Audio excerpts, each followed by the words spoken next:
तो alright everyone, आज के टॉपिक हम बात करेंगे विसरल फैट एंड बीएमआई के बारे में। तो इससे पहले जान लेते हैं विसरल फैट क्या होता है। कुछ इस तरह से हम बात करते हैं। विसरल फैट हमारा अंदर वाली साइड होता है, यानी कि इंटरनल ऑर्गन्स पे जो हमारा फैट होता है वो विसरल फैट हमारा होता है। सेकंड सबसेंस फैट, हम इसको स्किन फैट भी बोलते हैं, जो स्किन के नीचे होता है। देख सकते हैं ये येलो कलर का जो विसरल फैट एंड सबसेंस फैट, एंड ये रेड कलर का विसरल फैट जो हमारे इंटरनल ऑर्गन्स पे स्टोर होता है। जैसे हमारे अंदर के इंटरनल ऑर्गन्स होते हैं, लिवर, स्टमक, इंटेस्टाइन, ये सब चीजें जो हमारे अंदर के ऑर्गन्स होते हैं उसको विसरल फैट जमा होने लगता है, जो हमारे बेली फैट के रूप में हमें बाहर नजर आता है।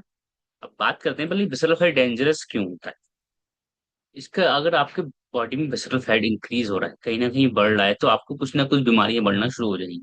डायबिटीज का आपके रिस्क है वो बढ़ना शुरू हो जाएगा, हार्ट डिसीज का आपका रिस्क बढ़ना शुरू हो जाएगा, आपका बीपी हाई रहने लगेगा। एंड इन्फ्लामेशन, आपकी बॉडी में इन्फ्लामेशन इंक्रीज होने लगेगा। इन्फ्लामेशन क्या होता है, इससे कोई भी आपकी बॉडी में कोई भी बीमारी है, कुछ भी है, तो उसमें घी, आग में घी डालने का काम इन्फ्लामेशन करता है, यानी कि वो और उस चीजों को और ज्यादा बढ़ा देता है, उन परेशानियों को और ज्यादा बढ़ा देता है। यस, हमारे हाँ हम बोले इम्बैलेंस होना शुरू हो जाते हैं हम, जैसे फीमेल्स में तो पीसीओडी, पीसीओएस, पीरियड्स इरेगुलर होना शुरू हो जाते हैं, मेटाबॉलिज्म शुरू हो, ऐसी मेल्स में भी होता है, उनके भी हार्मोन्स इम्बैलेंस होना शुरू हो जाते हैं। यस, लेकिन ऐसा नहीं है कि कुछ लोग बोलते हैं अगर हम फिट हैं हमारे अंदर नहीं दिख रहा है, तो विसरल फैट इस तरह से कुछ होता है कि वो कभी बाहर नहीं दिखता है, आउटसाइड नहीं दिखता है। अगर आप सोचे कि मेरे अंदर नहीं है, तो ऐसा जरूरी नहीं है आपके अंदर नहीं है। आप फिट है, बहुत अच्छी बात है, लेकिन ये जरूरी नहीं है अगर आपको आप बाहर नहीं दिख रहा, आप मोटे नहीं है, आपके अंदर विसरल फैट नहीं। क्योंकि ये फैट ऐसा होता है जो विजिबली हमें बाहर से नहीं देख सकते, यानी कि हम ऐसे आइडिया नहीं लगा सकते कि इसके अंदर विसरल फैट है और किसके अंदर नहीं।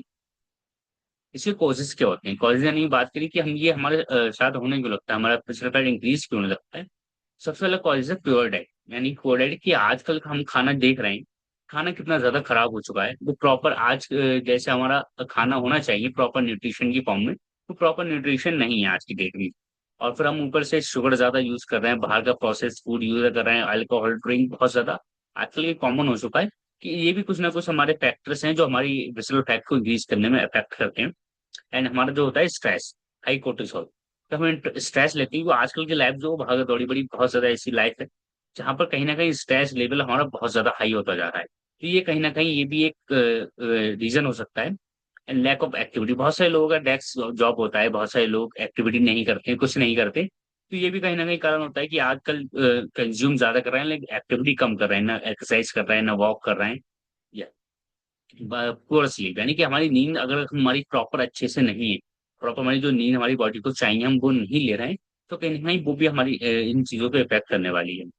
बॉडी बीएमआई की बात करें, बॉडी मास इंडेक्स की, कुछ तरह से हमारा इस डब्ल्यू एच ओ का ये डिजाइन किया हुआ कुछ फॉर्मेट है। तो जो बात करें अंडरवेट और आपका फैट 18 से कम है, तो आप अंडरवेट की कैटेगरी में आते हैं। अगर आपका सेवरल थिननेस, यानी आप देख सकते हैं, अब ये कुछ मॉडरेट कुछ हमारा फॉर्म है।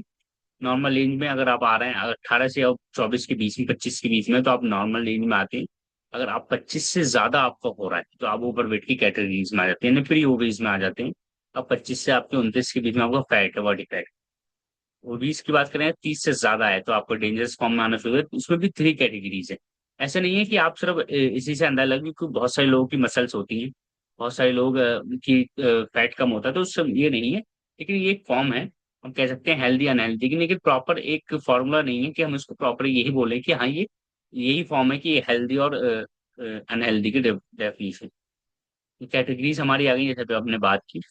यहाँ पर बिस्तर फैट जो आपका हाई है, अगर आपका हाई है तो मतलब ये चीजें हैं तो आपका डेफिनेटली हाई है। Belly fat specially hard stomach, ये आपका बेली फैट अगर नजर आ रहा है तो आपके डेफिनेटली आपके अंदर बिस्तर फैट। अगर आपके अंदर ये चीजें नजर आ रही हैं तो आपके अंदर कहीं ना कहीं वो प्रॉब्लम क्रिएट करना शुरू कर रहा है, वो इंक्रीज होना शुरू हो गया, आपकी एनर्जी बहुत ज्यादा कम रह गई, आपको क्रेविंग बहुत ज्यादा हो रहे हैं, आपको स्ट्रेस बहुत ज्यादा रह रहा है, आपका डाइजेशन प्रॉपर से अच्छा नहीं है। तो ये कुछ ना कुछ फैक्टर्स हैं जिससे आप आइडेंटिफाई कर सकते हैं कि आपकी बॉडी में कुछ ना कुछ कोई इंक्रीज हो रहा है। अब हम कैसे इसको बैलेंस कर सकते हैं पिछले डाइट को।